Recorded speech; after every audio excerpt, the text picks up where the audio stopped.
Act 2020 کے حوالے سے اپنی گزارشات پیش فرمائیں اور اسلام آباد بھر کے نمائندہ علماء تشریف فرمائیں. ہم آپ کو یہاں خوش آمدید کہتے ہیں اور درخواست کرتے ہیں کہ آپ تمام علماء کرام سے مخاطب ہوں. جناب سینیٹر سراج الحق صاحب، امیر جماعت اسلامی پاکستان.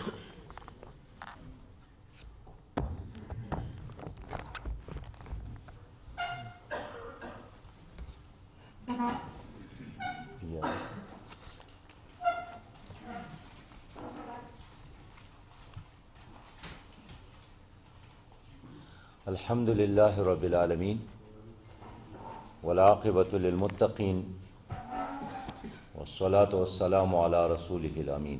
اما بعد، انتہائی قابل احترام معزز علماء کرام، خصوصاً جناب حضرت مولانا ظہور احمد علوی صاحب، جناب محمد اقبال مفتی محمد اقبال نعیمی صاحب، مولانا نذیر احمد فاروقی صاحب، جناب مولانا حافظ مقصود صاحب، محترم مفتی عبداللہ صاحب، جناب مولانا مفتی عبدالسلام صاحب، قاری منیر ضیاء صاحب، جناب مولانا ڈاکٹر حبیب الرحمان صاحب، محترم جناب انجینئر نصر اللہ رنداوا صاحب، اور میرے بہت ہی قابل احترام بزرگوں، بھائیوں اور معزز صحافی حضرات. پہلی بات تو یہ ہے کہ آج کا یہ مجلس اس لیے بہت اہم ہے کہ یہ کسی ایک جماعت کا یا کسی ایک مکتب فکر سے تعلق رکھنے والے لوگوں کا نہیں ہے. یہ اسلام آباد میں موجود تمام مکاتب فکر کے جید علماء کرام اور ان کی قیادت کا اجتماع ہے، اور ان تمام علماء کرام کا، مشائخ اعظام کا، قائدین کا متفقہ فیصلہ بھی ہے، فتویٰ بھی ہے کہ وقف املاک بل جو وفاقی حکومت نے اسمبلی سے غیر دستوری طریقے سے منظور کروایا ہے، ہم اس کو مسترد کرتے ہیں. اس لیے کہ اس بل کی منظوری کے لیے چاہیے تھا کہ تمام سٹیک ہولڈر کے ساتھ حکومت مشورہ کرتی، اور ضروری تھا کہ کم از کم اسلامی نظریاتی کونسل کو یہ بل بیچتے اور ان سے مشورہ کرتی. لیکن حکومت نے اس کا اہتمام نہیں کیا، اور جو مالیاتی قوانین ہیں، ہم بھی چاہتے ہیں کہ اس ملک میں ناجائز منی لانڈرنگ بند ہو، اور ہم بھی چاہتے ہیں کہ پیسہ ان لوگوں کے ہاتھوں میں نہ جائے جو اس ملک میں کسی بھی طریقے سے دہشت گردی میں ملوث ہے. لیکن اس کا تعلق تو وقف املاک کے ساتھ ہے، جو ہمارے عوام اپنی مرضی سے حکومت کے حوالے کرتے ہیں ان چند مقاصد کے لیے. اب حکومت کہتی ہے کہ چونکہ پاکستان گرے لسٹ میں ہے، پاکستان میں اس وقت غربت ہے، پاکستان میں مہنگائی ہے، پاکستان میں بے روزگاری ہے، لہٰذا ہمیں آنکھیں بند کر کے FATF، IMF اور ورلڈ بینک کے ہر حکم کو تسلیم کرنا ہے.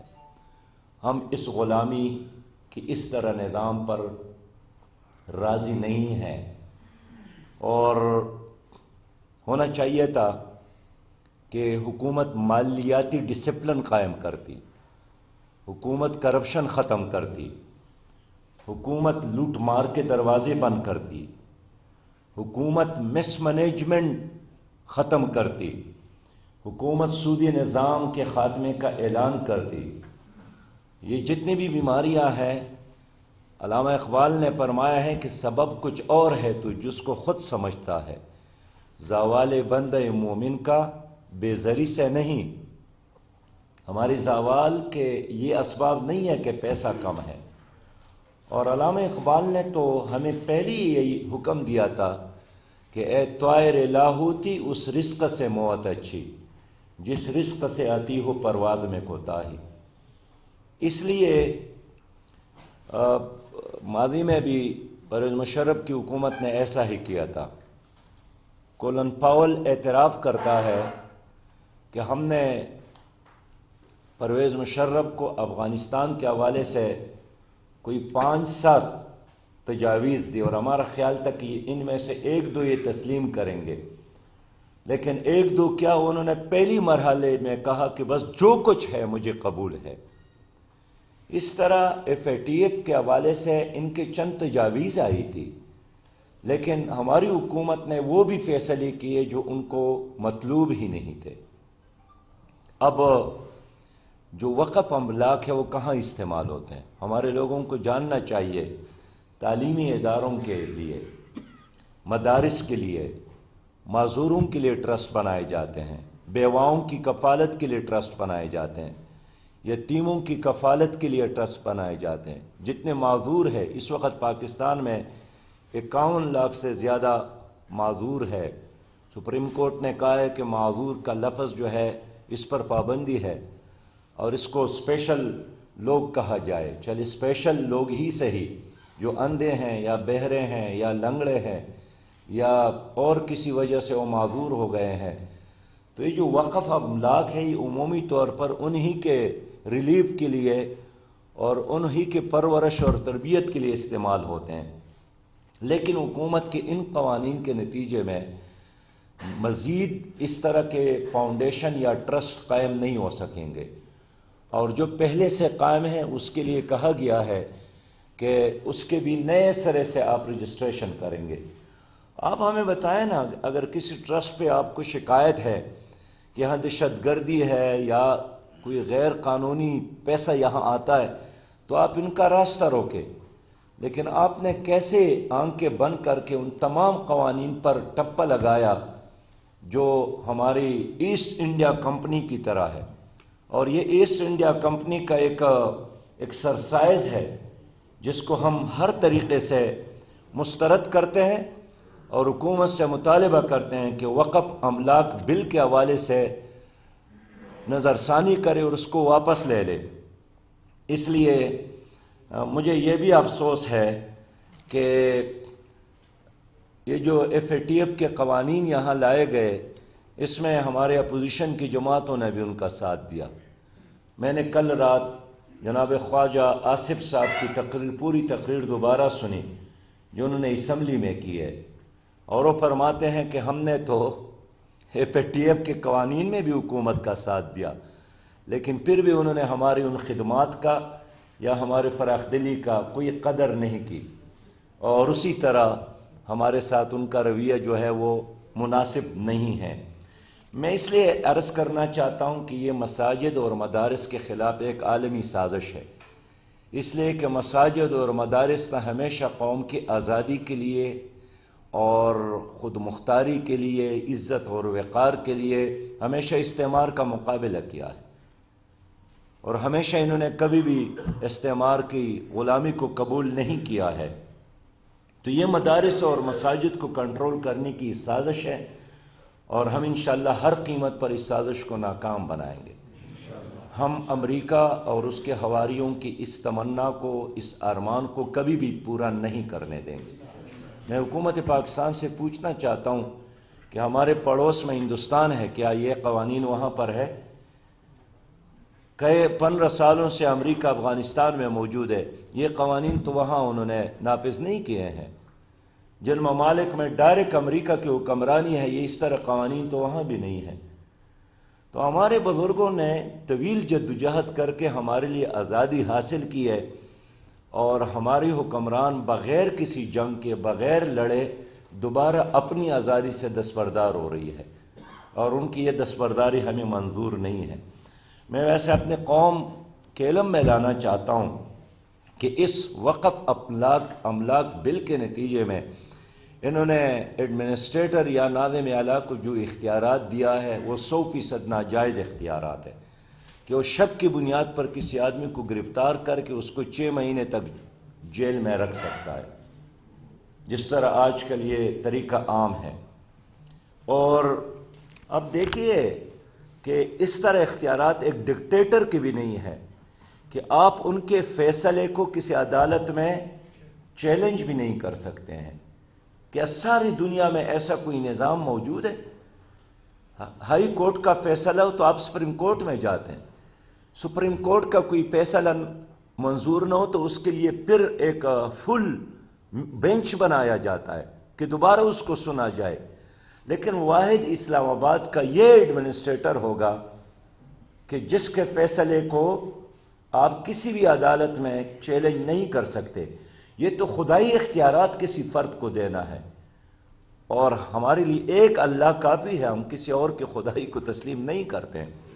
اس قانون میں انہوں نے انسانی بنیادی حقوق کی خلاف ورزی کی ہے، اور پاکستان میں اب کوئی ایسا قانون نہیں بنا سکتے ہیں جو آئین میں دیے گئے انسانی بنیادی حقوق کے خلاف ہو۔ لیکن اس قانون میں وہ تمام بنیادی حقوق ایک طرح، اب دیکھیے ہمارا آئین ہم اجازت دیتا ہے فریڈم آف سپیچ کا، اس میں اس ایڈمنسٹریٹر کو اختیار دیا گیا ہے کہ وہ مواد دیں گے، نکات دیں گے کہ آپ نے اس موضوع پہ بات کرنی ہے اور اس موضوع پہ بات نہیں کرنی ہے۔ تو کیا وہ ملازم بن کر وہ غلام تو نہیں ہے؟ آپ اس کے کیسے شہری حقوق کو طلب کر سکتے ہیں؟ اس لیے یہ جو ڈائریکٹر کو حقوق دیے گئے ہیں یہ شریعت کی بھی خلاف ہے کہ آپ وقف املاک کو ساری دنیا میں آپ دیکھیں آپ فروخت نہیں کر سکتے، آپ کسی کے حوالے نہیں کر سکتے، لیکن ایک ایڈمنسٹریٹر ہے جو وقف املاک کو فروخت کر سکتے ہیں۔ کیا آپ نے اس کے وارث سے اجازت لی ہے کہ اس نے فرض کرے ایک یتیم کی کفالت کے لیے ایک گھر آپ کے حوالے کی ہے اور آپ اس گھر کو فروخت کر کے وہاں کوئی ہوٹل بنا لے، اس سے ہمیں فائدہ ہوگا؟ اس لیے شریعت کی بھی خلاف ہے۔ اور میں عرض یہ کرنا چاہتا ہوں کہ ہمارے اس وقف املاک بل میں یہ بھی فیصلہ کیا ہے حکومت نے کہ ان مدارس میں پڑھنے والے بچوں کے لیے نصاب بھی یہ محترم ڈائریکٹر صاحب بنائیں گے۔ تو کیا دینی مدارس کے لیے نصاب وہی بنائیں گے جن کو خود سورہ فاتحہ اور سورہ اخلاص کا ترجمہ نہیں آتا ہو؟ یہ کیسا ظلم ہے، یہ کیسا مذاق ہے ہماری قوم کے ساتھ۔ اس لیے آج کے اس اجلاس میں ہم نے طویل مشاورت کی اور ہم اس کو مسترد کرتے ہیں۔ یہاں پہ جو تحریک تحفظ مساجد و مدارس کی تنظیم ہے جس میں تمام جماعتوں کے لوگ شامل ہیں، ان کے پروگرام کی میں حمایت کا اعلان کرتا ہوں، اور انشاءاللہ ہم آپ کے ساتھ کھڑے ہیں۔ اور اس قانون کے حوالے سے بہت جلد اسلام آباد میں عوامی سطح پر ہم پہلے مرحلے میں مہم شروع کر رہے ہیں، اس لیے کہ اسلام آباد میں ان قوانین کا نفاذ ایک ٹیسٹ کیس ہے۔ اسلام آباد کوئی جزیرہ تو نہیں ہے، یہ تو پاکستان کا دارالخلافہ ہے، اگرچہ کوئی خلیفہ تو نہیں ہے، لیکن نام اگر یہ دارالخلافہ ہے تو یہاں خلافت کا نظام بھی ہونا چاہیے، دارالحکومت کا کہنا چاہیے۔ ابھی یہ دارالخلافہ نہیں ہے، جب یہاں خلافت کا نظام آئے گا انشاءاللہ پھر یہ دارالخلافہ بنے گا۔ تو میں عرض یہ کرنا چاہتا ہوں کہ یہ ایک ٹیسٹ کیس ہے، اگر یہاں کے لوگوں نے اس کو ہضم کیا تو پھر اس کو کراچی سے لے کر چترال تک تمام مدارس پر، تمام مساجد پر، تمام خانقاہوں پر اور تمام جہاں جہاں ٹرسٹ موجود ہے اس پر یہ لاگو ہوگا۔ لہذا اس مغربی سازش کو ناکام بنانے کے لیے ہم ایک عوامی مہم شروع کر رہے ہیں، اور انشاءاللہ تعالی تنظیم کے تحت اس ہفتے مشاورت ہوگی۔ اب تک 6 کنونشن ہو گئے ہیں، میں اس پر آپ کو خراج تحسین پیش کرتا ہوں، اور بڑے طریقے اور سلیقے کے ساتھ ان نے تمام لوگوں کو ایک کیا ہے، اور پورے پاکستان کے سطح پر اس وقت تو اسلام آباد کا مسئلہ ہے، لیکن پورے پاکستان کے سطح پر انشاءاللہ تعالی پہلا کنونشن اسلام آباد میں ہوگا۔ تاریخ کا اعلان بھی جناب ظہور احمد علوی صاحب اور جناب محمد اقبال نعیمی صاحب، محترم جناب نصر اللہ رنداوا صاحب انشاءاللہ تعالی بعد میں کریں گے۔ اور اسی طرح عدالت میں جانے کے لیے ہم قانونی مشاورت بھی کر رہے ہیں۔ آج بھی بہت سینئر وکلاء کے ساتھ مشاورت ہوئی اور انہوں نے بھی اس پہ یکسوئی ظاہر کی کہ عدالت خود اس قانون کو ختم کرنے کے لیے حکومت کو ایڈوائس دے گی، اس لیے کہ یہ آئین کی بھی خلاف ہے، شریعت کے بھی خلاف ہے، اور اس قانون کے بنانے میں نظریاتی کونسل، اسلامی نظریاتی کونسل کے ساتھ مشاورت نہیں کی گئی، اور اس کا ڈائریکٹ تعلق دین کے ساتھ بھی ہے، مذہب کے ساتھ بھی ہے، مدارس کے ساتھ بھی ہے، مساجد کے ساتھ بھی ہے، اور عام شہریوں کے ساتھ بھی ہے۔ لہذا میں آپ سب کا شکریہ ادا کرتا ہوں، اور ہم انشاءاللہ تعالی مل کر اس سازش کو ناکام بنائیں گے۔ اس ملک میں ایک لابی ایسی ہے جو اس وقت مسلکی اختلافات کو بڑھانے کی کوشش کر رہے ہیں، اور اس ملک کو مسلکی اختلافات کو آگے بڑھا کر آگ میں جلانے کی کوشش کر رہے ہیں۔ آج کا اجتماع اس بات کی علامت بھی ہے کہ جو لوگ ایک دوسرے کے ساتھ لڑتے ہیں اس کے ساتھ ہمارا کوئی تعلق نہیں ہے، ہم جوڑنے والے لوگ ہیں۔ ہم اس قوم کو ایک ملت بنانا چاہتے ہیں۔